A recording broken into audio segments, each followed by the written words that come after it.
Olá, eu sou Narciso, estudante de Engenharia de Controle e Automação, e vou estar apresentando esse código do trabalho prático solicitado pelo professor Fred na disciplina de Algoritmo de Estrutura de Dados. Então, a gente começa aqui com para ter acesso aos argumentos da linha de comando para os testes. A gente usou o argumento argv, argument values, que é um vetor de strings, aqui no parênteses do int main, né? Logo depois a gente inicializa todas as variáveis que a gente vai usar tanto no programa quanto para receber argumentos do terminal. A gente inicializa aqui também a matriz dos nomes, o vetor de pontos, onde vai ser armazenados pontos, e o vetor de números secretos, né? Esse set location a gente usa para poder usar a acentuação do português brasileiro no programa, como assim foi solicitado no corpo do trabalho. Aqui, essa função atoy, ela serve para quê? Ela transforma uma string em um número inteiro, né? Então ela pega o primeiro elemento do vetor argumento values e armazena em N1 para a gente poder usar nos testes, tudo bem? Então, aqui a gente começa o corpo do programa em si. Eu coloco aqui um while, enquanto N1, ou seja, o primeiro argumento do vetor do terminal for nulo, a gente vai executar esse programa, né? Que é o programa como se fosse, não, é o ponto barra invertida adivinha, né?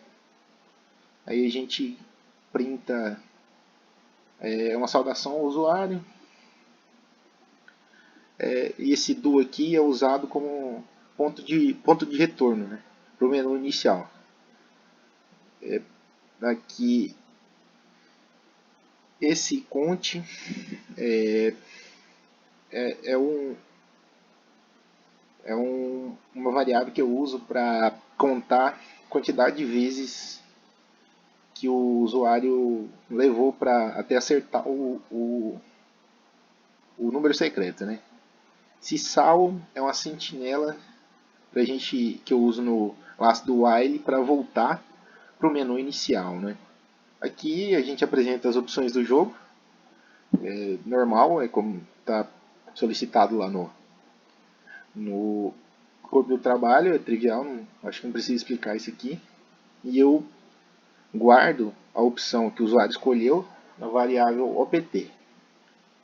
Aqui a gente entra nas opções que o usuário escolhe em si, né? Se o usuário optar por um, que é novo jogo, a gente usa essa função sRangeTimeNull, que serve para gerar uma semente para a função range, né? A função range que gera números aleatórios, mas ela gera sempre os mesmos números aleatórios. A função sRange, ela vai timeNull, ela vai contar o tempo desde 1970 até hoje. Tempo em anos, meses, dias, semanas, não, dias, horas, minutos e segundos.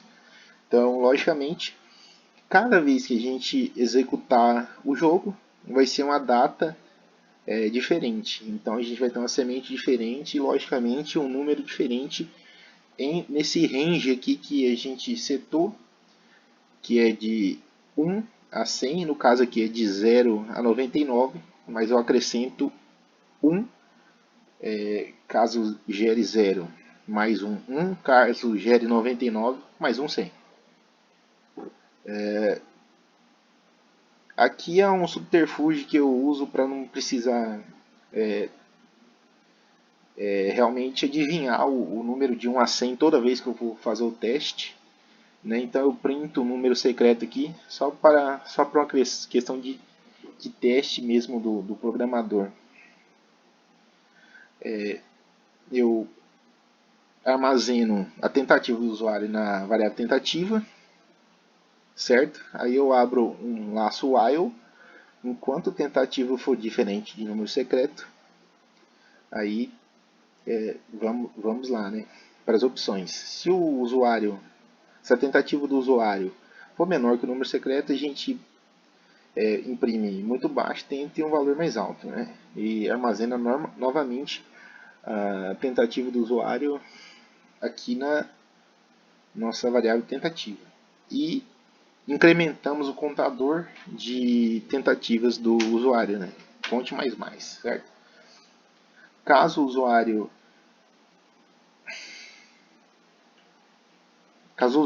na verdade, a tentativa do usuário for mais alta que o número secreto, a gente printa muito alto e tente um valor mais baixo. Novamente, a gente armazena a tentativa do usuário na variável tentativa e incrementa o contador de tentativas. Aí quando finalmente o usuário acerta, a gente sai desses dois laços, incrementa pela última vez o contador de tentativas e faz uma parabenização para o usuário, informa depois de quantas tentativas ele acertou e pede para ele informar o nome, certo? Quando ele informa o nome, eu executo essa função que é o flushstdin para limpar o buffer do teclado e depois armazeno com esse argumento aqui para quê? Para que o scanf armazene o nome do usuário dentro da matriz até que o usuário pressione Enter, para que o usuário possa colocar um nome com espaço. Se acaso o nome do usuário for composto. Eu armazeno os pontos, né, por se dizer assim, no vetor pontos, na posição T, que nesse caso aqui, na posição 0 do vetor. Eu armazeno um número secreto que foi encontrado pelo usuário no vetor nunsec na posição T. Aqui eu atualizo a sentinela para que o programa volte, né, no laço do while, para que ele volte para nosso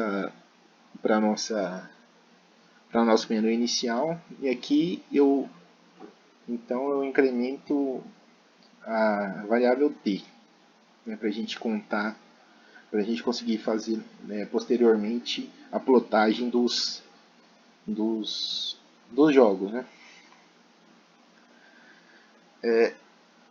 Se o usuário selecionar a opção 2, né, ver últimos 10 jogos, a gente tem duas opções. Ele, se optar por 2 e o pontos na posição 0 for diferente de 0, a gente tem então que o vetor pontos está cheio, então ele pode plotar os jogos. Aí a gente incrementa aqui um laço for 10 vezes, né? E 0, enquanto o i for menor que 10 e mais. E printamos aqui os nomes, os pontos e o número secreto do usuário. Aqui eu atualizo a variável sentinela para voltar para o menu inicial. E caso o vetor pontos estiver vazio, a gente printa vazio para o usuário e volta para o menu inicial. A opção 3 precisaria usar um algoritmo ordenador de vetor, que eu não sei fazer de cabeça. por medo de plágio, eu usei apenas conhecimento prévio e conhecimento passado pelo professor na disciplina, então é melhor não é melhor ter algum ponto do que ponto nenhum, né? Então, continuando, se ele optar pela opção 4, que é para apagar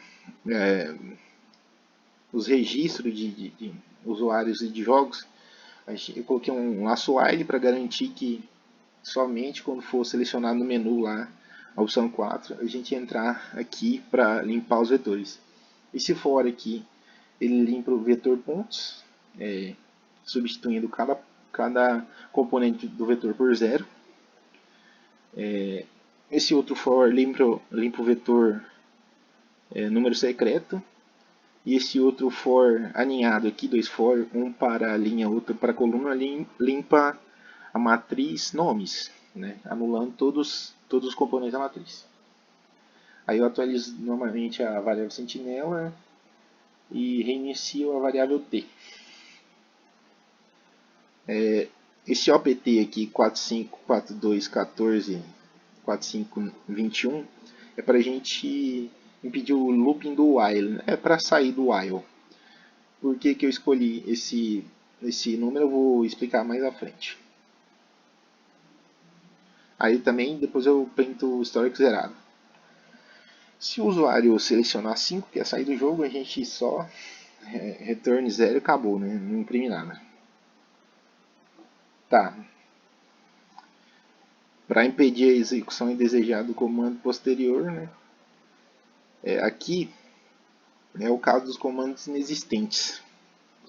Se o OPT é menor que 1 ou maior que 5, né? Se a opção escolhida pelo usuário é menor que 1 ou maior que 5, e o OPT é diferente de 4542 14521, que é a variável sentinela lá que sai do while, a gente printa a opção não existe e reinicia a variável sentinela.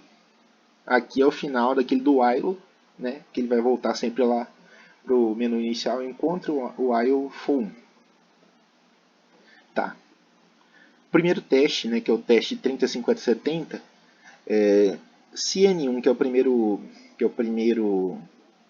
primeira posição do vetor trazido do terminal for 30, e só para garantir eu coloco novamente, eu conto até 3, T até 3, eu printo aqui a saudação, eu coloco o mesmo laço do while de volta que eu coloquei no código principal do jogo. Então soma, ela assume N1, que nesse caso é 30. Soma é igual soma mais 20 vezes t, que aqui é 0. Então soma vai ser 20, soma vai ser 30, depois 50, depois 70. Aqui é o que eu já tinha explicado anteriormente. O que interessa para a gente aqui, no caso, é só essa parte. O número secreto recebe o valor de soma, que na primeira vez vai ser 30, depois 50, depois 70. Então, quando t for maior que 2, a gente volta a gerar randomicamente os nossos números secretos. Então, o corpo do algoritmo aqui é o mesmo do anterior, mas eu fiz só para o teste 1, no caso. Ele é só dedicado ao teste 1. Esse aqui é o segundo teste, que é quando for 1, 2, 3, 4, 5, 4, 3, 2, 1. Né? Aqui, para garantir, eu coloco novamente um if e inicio um laço for que conta i até 10. Né? Iniciando em 1, 9 vezes. Lá eu printo a saudação, a soma recebe N1, que no caso é 1, e soma mais 1, menos 1, que aqui vai ser 1, depois 2, depois 3, depois 4, depois 5, aí quando o i for 6, a gente passa para esse caso, que soma recebe i, que é 6, então soma é igual soma menos a, que é 2, mais 1. A inicializei lá no começo do nosso algoritmo. E eu incremento 2 ao nosso lar. Então da próxima vez a gente vai ter soma menos 4, depois soma menos 6, que isso vai decrementar 5, 4, 3, 2, 1 e vai fazer o nosso código aqui, depois de 9 vezes, voltar a ser randômico. Bom, era isso que eu tinha. Aí o código continua normalmente como eu tinha apresentado anteriormente. Não dá para eu executar o programa, porque eu estou gravando aqui com o próprio Windows, ele não permite que eu abra aqui o nosso navegador do sistema para apresentar o programa. Mas pelos meus testes está tudo em ordens. Bom, era isso. Muito obrigado pela atenção e até mais.